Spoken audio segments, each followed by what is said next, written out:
Hello and welcome back. Delve with me yet again into the Shattered Isles for the Session 2 Abridged version. Session 2 starts off with our group marooned from the shipwreck on the isle containing the city of Polance. They find in their company several other slaves who happen to survive the crash, and Cloga Skincruncher, the last of the orcs from the vessel. Dandy, the half-orc who is yet to prove himself, decides to make his plea after disguising himself as the captain to Cloga.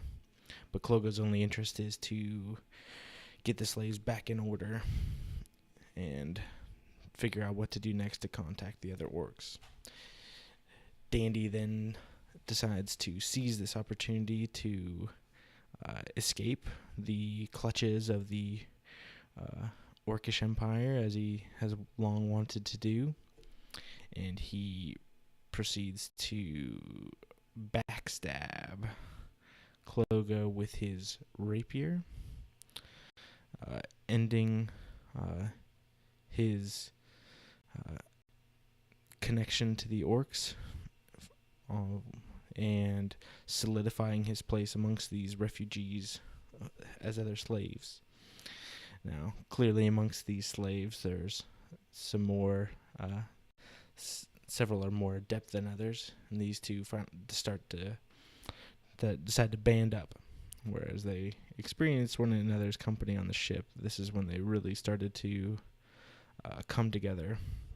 So they search the vessel for supplies and venture off. Now they're near the northeastern side of the island, and they want to venture towards the city. And the only reason they know the city is there is because Mim, the gnome sorcerer with a broken mind, has this vague memory of the city of Polance, and he can remember it from before the world shattered, but his mind is not what it used to be, at least so he thinks. The mind of an amnesiac is a tricky one. So as they're venturing on, it's important to note, as it is often referenced, that they decide to go hunting, and Dandy kind of brings a different approach. He decides to speak with animals, and use his powers of persuasion to try and convince a deer to kill itself, as opposed to simply hunting with the traditional means. Now, that wasn't completely successful, but I allowed for the deer to be dazed well enough for Renga to come up and use his monk fists to slay the beast and gather their meat. Anyways, as they ventured on, they came across a shack along the water, and Mim decided to stay back. He's still pretty unwary of the group, and so he decides to stand back from afar. Now, as they go up, they notice there's lots of woodworking supplies. Then they knock on the door, and they speak with someone inside who claims to be a carpenter. Mim shouts to them that he's convinced that the person inside is lying and is a witch, and they decide to back away and venture on. So, onward they go, and they arrive at Polance. Now, the arrival at Polance is not the one they're expecting. The town that Mim once remembered through his vague recollection is not the one it once was. They arrive to a city, a starving town, where they find two bums fighting over a rat. Now, the importance of this rat is that in order to get into the Frowning Wolf Tavern, one must provide some sort of food. And the idea is that once you provide that food, it goes into this wonderful stew that that only a starving town can supply. So the idea is you bring in food, it goes into the pot, you get a bowl, and that's how you make your meals.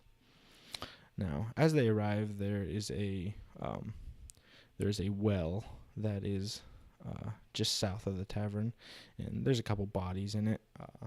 It's kind of a mark from some bandits that they'll find out about shortly. And Varys, the elf cleric, since he believes very strongly in the water goddess Eldeth, he decides to take these bodies out of the well and bury them beside, and then he casts his create water in order to fill the well and try and bring a little bit of peace and harmony to this starving town. So, after some interesting persuasion and intimidation tactics, they managed to make their way into their tavern, and I think they provided some meat as well. And in here, they decide to ask around about the town, which they find about the bandits of the town, which seem to be really taking advantage of the fact that this city is completely cut off from all supplies. So the bandits that come to town, they offer supplies at an incredibly high price. So this city has been long since starved of weapons and anything of value, as it has been approximately 50 years since the world shattered and they became an isolated city. So that's when the bandits started. Well, shortly thereafter is when the bandits started to strongly control. And the night goes on. They speak with several others. It's an interesting night. But it ends with Rengar, the human monk, trying to spend a lovely evening with a woman he finds in the bar. And so they venture off after partaking in this delicacy of a soup. And he travels to her room with her, and when they get upstairs, she finds that her cousin, who often rests there, lying dead on the bed. There was no signs of suicide or anything like that, so she's obviously pleading there was some sort of murder, although there's no real significant sign of which. So Rengar's like, no thanks, bails out, goes back to the tavern, tells of the body that they found, and and they decide that they're going to go on and investigate.